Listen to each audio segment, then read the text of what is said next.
માંડવીની શાળાઓમાં વિદ્યાર્થીઓને શાળા પ્રવેશોત્સવ કરાવતા ધારાસભ્ય અનિરુદ્ધભાઈ દવે માંડવીની ડીટી હાઈસ્કૂલ ખાતે પ્રદેશ ભાજપના મહામંત્રી અને ધારાસભ્ય અનિરુદ્ધભાઈ દવેના હસ્તે સરકારી માધ્યમિક શાળા અને આંગણવાડીના બાળકોને પ્રવેશ કરાવ્યો.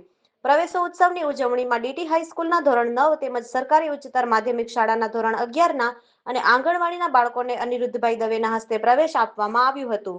શાળાના તેજસ્વી વિદ્યાર્થીઓને પણ સન્માનિત કરાયા હતા. નગરપાલિકાના અધ્યક્ષ વર્ષાબેન જોશી, જિલ્લા શિક્ષણ અધિકારી સંજયભાઈ પરમાર, એસવી કોલેજના પ્રિન્સિપાલ બારડ સાહેબ, રશ્મિકાબેન બારિયા, શાળાના પ્રિન્સિપાલ પ્રવીણાબેન ચૌધરી, શંકરભાઈ જુવડ, પ્રિયાબેન જાની, શીતલબેન મકવાણા, પ્રવીણાબેન, ઈશ્વરભાઈ દડગા વગેરે બહોળી સંખ્યામાં ઉપસ્થિત રહ્યા હતા.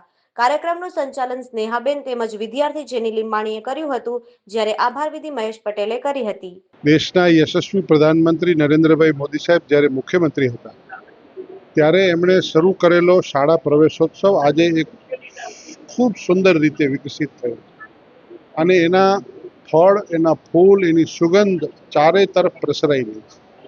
આજે તમે જોયું હશે કે આજે હું અહીંયા માંડવી શહેરની અંદર ડીટી હાઈસ્કૂલની પ્રવેશોત્સવ અને માંડવી શહેરની અંદર સરકારી માધ્યમિક શાળાના પ્રવેશોત્સવમાં આવ્યો હતો અને સરકારી વિજ્ઞાન શાળાના પ્રવેશોત્સવમાં આવ્યો.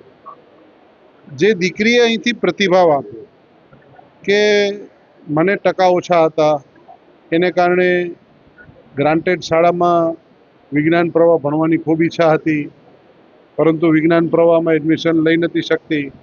મારે વિજ્ઞાન પ્રવાહમાં ભણવાની એક મનમાં ઈચ્છા હતી અને એ દીકરીના મનના મનોરથ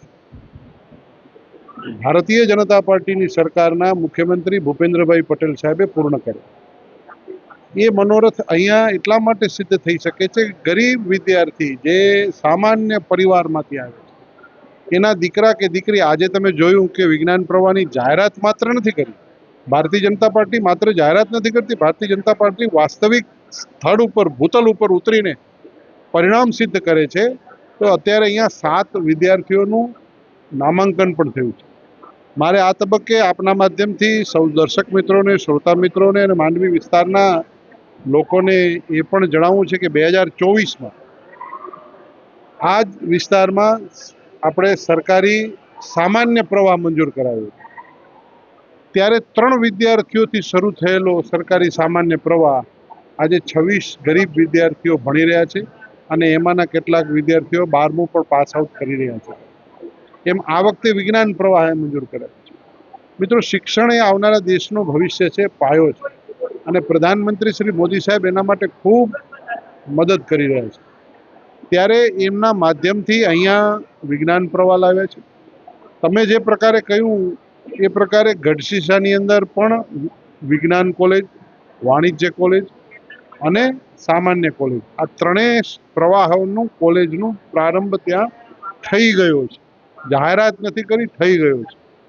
બાળકોને એડમિશન આપવામાં શરૂ કરી દીધા છે. અત્યારે એક સ્કૂલના પટાંગણની અંદર એના પ્રિમાઇસીસમાં હંગામી ધોરણે શરૂ કરેલું છે. આજે જિલ્લા શિક્ષણાધિકારી શ્રી પણ અહીંયા આવ્યા છે, એ પણ અહીંયા સ્થળ જોવા જઈ રહ્યા છે. આવનારા દિવસોમાં ઝડપથી માંડવી શહેરમાં, ગઢશીશામાં કોલેજનું નિર્માણ અને માંડવી શહેરમાં શાળાનું નિર્માણ થાય એના માટેના તત્પર પ્રયત્નો છે. સરકાર ભારતીય જનતા પાર્ટીની, માનનીય ભૂપેન્દ્રભાઈ પટેલ સાહેબની અને માનનીય વડાપ્રધાન શ્રી નરેન્દ્રભાઈ મોદી સાહેબની ડબલ એન્જિનની સરકાર, ભારતીય જનતા પાર્ટીની સરકાર લોકો માટે સતત કામ કરે છે, કરી રહી છે. આ શાળામાં સામાન્ય એવા શૌચાલયની મુશ્કેલી હતી, તો નગરપાલિકાના નગરપતિશ્રી અને સૌ કાઉન્સિલર મિત્રોએ પણ તત્કાલ સંજ્ઞાન લઈને એ દીકરા દીકરીઓ માટે અહીંયા શૌચાલય પણ બનાવવા માટેનું પ્રારંભ કર્યો છે. થોડા દિવસોમાં એમની માટે હંગામી શૌચાલયની વ્યવસ્થા પણ નગરપાલિકા કરી આપશે. એટલે હું નગરપાલિકાના સૌ મિત્રોને હું સાધુવાદ કહું છું અને અહીંથી જે પ્રકારે વિદ્યાર્થીઓ આજે પ્રવેશ મેળવ્યો છે એને આવનારા ઉજ્જવળ ભવિષ્યની ખૂબ ખૂબ શુભકામના પાઠવું છું.